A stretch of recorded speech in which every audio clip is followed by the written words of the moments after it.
Vi där finns ju Jonne och Osver från Havna Finnarfälla unglingar och vi håller den där där. Är väl nöjt. Ja, det är god över. Är det som man vänder fram till tar man lägger några årskor i vetren? Ja, det är alltid. Helt avgjort. Hur ser det vara golven där och ta det kappen så hör är det spännande?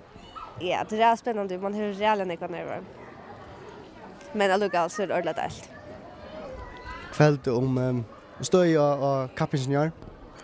Allt stöj är ordentligt högt. Jonna, nu så vänjer kvärt kommer ske till marsmål att nästa kappen över. Vi skulle alltså chatten jag ordentligt väl det så för att bröda förskället för att göra det ännu bättre och vi får vita från domaren och vad det är som vi kommer bröda så tar jag det spänt till och tar för att hämta till mig man. Är det gott med allt? Vånande. Till bara från Havna Finnarfälla gå ett nej och tack för det. Tack för det. Självklart.